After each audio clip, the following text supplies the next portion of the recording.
증시 프리즘 박혜린 기자와 함께합니다. 박 기자, 오늘 코스피가 소폭 상승이긴 한데 따져보니까 거의 한 20여일 만에 최고 수준이던데요.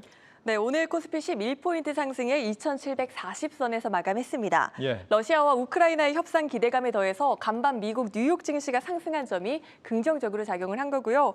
특히 기관이 이틀 연속 자금을 넣으면서 지수를 끌어올렸습니다. 코스닥도 오늘 11포인트가량 상승해 930선을 되찾았고 원달러 환율은 7.5원 내려 1,210선에서 안착했습니다. 시장에선 국제유가 하락으로 인플레이션 우려가 해소되고 월말 수출업체의 달러와 매도 물량에 따라서 원달러 환율이 약세를 보이고 있는 것으로 파악하고 있습니다. 이 조정 국면을 걱정하던 게 엊그제 같은데 아직 완연한 상승까지는 아니지만 결국에는 이제 부진을 좀 극복해낸 걸로 보입니다. 앞으로의 시장 흐름 어떨 걸로 예상이 되죠? 네, 주요 증권사들은 코스피가 4월부터는 안정세를 찾을 것이다 이렇게 분석을 하고 있습니다. 예. 올 1분기에는 예상 밖의 악재들로 증시가 불확실성에 휩싸였다면 2분기에는 코스피가 계단식으로 제자리를 찾아갈 것이란 분석입니다. 네, 보니까 대체로 한 2,800선 정도까지는 올라갈 거라는 시각들이 대체적인 거. 최상단은 3,000선 최상단은 제시했습니다. 3,000까지도요. 네. 예. 그러면 오늘 시장 특징들 하나씩 살펴볼까요? 네, 지금 현재 오스템 임플란트의 운명이 결정되고 있습니다. 예. 오스템 임플란트는 횡령 사건 발생 이후 지난 1월부터 주식 거래가 정지됐는데 오늘 한국거래소 기업심사위원회에서 현재 추후 행보를 결정하고 있습니다. 네. 지금 현재 저희 취재 기자가 한국거래소에 나가 있는데 지금 혹시 연결이 될 수 있는지 모르겠습니다. 네. 아직은 좀 시간이 걸리는 모양인데요. 지금 현장에 나와 있는 게 아닌지 싶은데 네. 어떻습니까? 지금 갈 수 있다고 합니다. 지금 현재 저희 취재 기자, 한국거래소에 나가 있는 취재 기자 직접 연결해 보겠습니다. 정희영 기자. 네, 한국거래소입니다. 네, 지금 오스템 임플란트에 대한 기업심사위원회 결과가 나왔다고요?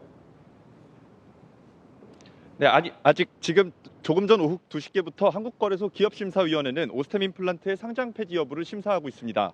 당초 결과 공개 예상 시간은 5시경이었는데 사안이 워낙 중대한 만큼 심의가 길어지며 아직까지 결과는 공개되지 않은 상태입니다. 네, 결과가 아직 나오지 않았군요. 오늘 기심위에서 결론이 나오게 될 경우에는 오스템 임플란트는 그러면 어떻게 되는 겁니까? 네, 기심위에서는 상장 유지와 폐지 그리고 개선 기간 부여가 가능합니다. 상장 유지가 결정될 경우 이튿날 바로 거래가 재개됩니다. 개선 기간을 부여할 경우 최대 12개월가량의 시간 동안 기업 경영 개선 과정을 거친 뒤 다시 기업심사위원회에서 심의 의결 과정을 거쳐 상장 폐지 여부를 결정하게 되고요. 상장 폐지가 결정될 경우 15영업일 이내에 코스닥 시장위원회가 개최되고 여기서 오스템 임플란트의 상장 폐지 여부를 한 번 더 심의 의결하게 됩니다. 새로운 소식이 알려지는 대로 자세히 전해드리겠습니다. 지금까지 한국거래소에서 한국경제TV 정희영입니다. 네, 정희영 기자였습니다. 박 기자, 이 오스템 임플란트 소식 들어봤고 오늘 시장 두 번째 특징도 한번 짚어보죠. 네, 오늘은 500개 기업의 주총이 몰린 슈퍼 주총데이였습니다. 예. 네, 굵직굵직한 기업만 살펴봐도 LG와 SK, 기아와 카카오 등이 오늘 주총을 열었는데요. 이 자리에서 카카오는 4년 만에 단독 대표 체제로 전환했습니다. 새로 회사를 이끌 남궁훈 대표는 카카오톡 메신저를 넘어 글로벌 플랫폼으로서 카카오의 도약을 진두지휘할 전망입니다. 현장에 방서우 기자가 다녀왔습니다. 카카오는 오늘 제주 카카오 본사에서 정기 주주총회와 이사회를 열고 남궁훈 대표이사를 신규 선임했습니다. 카카오 게임즈를 글로벌 종합 게임사로 성장시키고 카카오 미래 이니셔티브 센터장으로서 카카오톡 다음 단계를 준비해온 적임자라는 판단에 섭니다. 앞으로 2년간 회사를 이끌 남궁훈 대표는 그동안 카카오의 발목을 잡은 내수 포식자 이미지를 벗기 위한 기업 체질 개선에 주력할 계획입니다. 카카오 미래 10년 비전인 비욘드 코리아, 비욘드 모바일을 구현하고자 활동 무대는 3개로 활동 수단도 메타버스 등 새로운 영역으로 확장한다는 의미입니다. 먼저 비욘드 코리아는 이사회 의장에서 물러난 김범수 미래 이니셔티브 센터장을 중심으로 전개됩니다. 김 센터장은 일본을 넘어 유럽에 진출한 웹툰 자회사 카카오 피코마를 글로벌 성장 교두보로 육성할 방침입니다. 실제로 카카오 피코마는 카카오 전체 해외 매출의 70% 이상을 차지합니다. 또 다른 키워드인 비욘드 모바일은 남궁훈 대표가 챙깁니다. 메신저를 넘어 메타버스로 사업 영역을 확장하겠다는 건데 벌써부터 역할 수행 채팅 기반 메타버스를 만드는 조직과 오픈 채팅 서비스의 메타버스를 접목하는 조직을 신설하며 자신감을 내비치고 있습니다. 증권가에서는 이 같은 카카오의 변신을 긍정적으로 바라봤습니다. 전 세계적으로 플랫폼 기업들에 대한 규제가 가해지는 상황에서 K 콘텐츠에 강한 카카오의 강점을 살린다면 남궁훈 대표가 자신했던 주가 15만 원도 허황된 목표가 아니라는 분석입니다.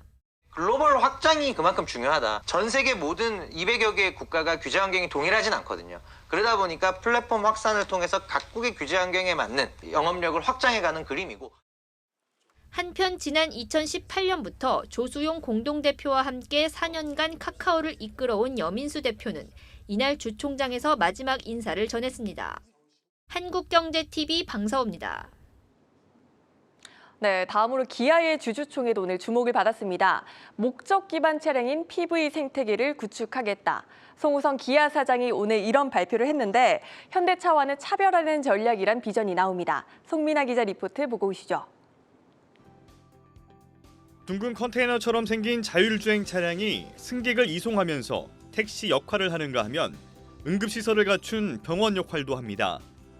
주행 중 방전이 예상되면 충전 전용 차량이 긴급 투입돼 이동 흐름을 끊지 않고 주행 거리를 늘려줍니다. 지금까지 택시나 택배, 화물 차량은 기존에 생산된 양산차를 개조해 용도를 변경하는 게 전부였습니다. 하지만 앞으로는 이와 같이 양산 단계부터 그 용도에 맞는 차량 생산이 가능할 전망입니다. 전기차의 목적 기반 차량인 PBV를 접목해 완전히 새로운 형태의 차량을 선보인 것으로 오늘 기아 정기 주총에서 밝힌 기아의 미래 비즈니스 방향입니다. 브랜드, 친환경, 연계 상품 운영 전략을 구체화하고 글로벌 EV 인프라 구축을 통해 브랜드 연계 EV 경쟁력을 제고하겠습니다. PBB 분야에서는 잠재 고객 발굴 및 협업 비즈니스를 추진하는 등 PBB 사업 생태계 기반을 마련하겠습니다. 송호성 대표는 또 미래사업 전환과 고객 중심 경영, 그리고 기본 내실을 강화해 브랜드 가치를 높인다는 플랜 S를 강조했습니다. 명확한 고객층을 형성하고 경쟁사에서 대안을 찾기 힘든 독자 모델을 개발해 브랜드 이미지를 차별화하겠다는 겁니다. 이 밖에 이번 주총에선 임기가 끝난 정의선 현대차그룹 회장과 송호성 기아 사장의 사내 이사 재선임 안건이 의결됐고 배당금은 전년 대비 2,000원 오른 주당 3,000원으로 책정됐습니다. 한국경제TV 송민아입니다. 네, 앞서 보셨듯 주총에서는 기업이 비전과 전략을 내놓는데 이때 얼마나 투자자들에게 소구되는지에 따라서 주가 흐름도 달라집니다. 예. 네, 오늘 주총을 연 기업들의 주가 한번 살펴볼 텐데요. SK의 상승세가 2%대로 두드러졌습니다. 최태원 SK그룹 회장이 SK 사내이사로 재선임되고 SK가 2025년까지 시총 1% 이상의 자사주를 매입한다는 이 방침을 밝히면서 주가가 상승 탄력을 받은 것으로 풀이됩니다. 한편 HDC 현대산업개발은 6% 가까이 하락했습니다. 이 현대산업개발 같은 경우는 거의 업계 퇴출 수준으로 처벌이 내려질 거라는 이런 우려가 있는데 그런 와중에 오늘 주총이 열렸습니다. 상당히 좀 시끄러웠겠는데요? 네, 맞습니다. 오늘 주총장에서는 평소보다 4배에서 5배가 많은 주주들이 모였고요. 이들은 경영진이 어떤 쇄신 노력을 하고 있냐며 질책했습니다. 권순호 대표는 이 자리에서 각고의 노력으로 신뢰 회복에 나서겠다며 거듭 사과했지만 주가 보셨다시피 주주들의 불만을 잠재우기엔 역부족이었습니다. 지금 영업 정지가 돼도 기존에 계약한 공사는 계속하게 된다라는 건데 그 후에는 이제 아이파크 브랜드를 못 쓴다는 거 아닙니까? 사실상 이 바닥부터 다시 시작해야 한다는 얘기가 되겠고 그런데 또 현산이 소송으로 대응에 나설 경우는 상황이 길어진다는 말이 되겠습니다. 일단은 서울시 판단을 기다려봐야 되겠고 오늘장 마지막 특징도 볼까요? 네, 오늘장 마지막 특징주 약세장 속 주목받는 스펙주입니다. 1분기 마지막 공모주 청약인 키움 스펙 6호의 일반 청약이 오늘 마감됐는데 경쟁률이 526대 1이나 됐습니다. 예. 뭐 경쟁률이 꽤 높았네요. 네, 최근 약세장이 이어지면서 상대적으로 안정적인 투자처가 될 수 있는 스펙에 자금이 몰리고 있는 겁니다. 전문가들은 조정장에서 스펙의 투자 안정성이 상대적으로 부각될 수 있다고 분석합니다. 만약 스펙 주가가 공모가보다 오른 상태에서 합병 기업을 찾는다면 유리한 비율로 합병 법인의 신주를 취득할 수 있습니다. 예.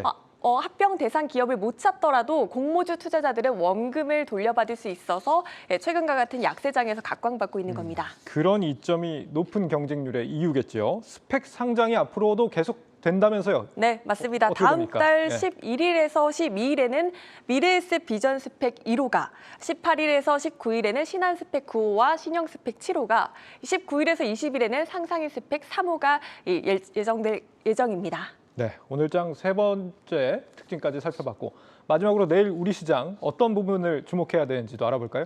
네, 오늘 러시아와 우크라이나의 5차 평화 협상이 열립니다. 갈피를 못 잡고 있는 우리 증시가 평화 협상 결과에 따라 방향성을 찾아갈 것으로 예상되는 만큼 주목해 보셔야겠습니다. 네, 증시 프리즘 박혜린 기자였습니다.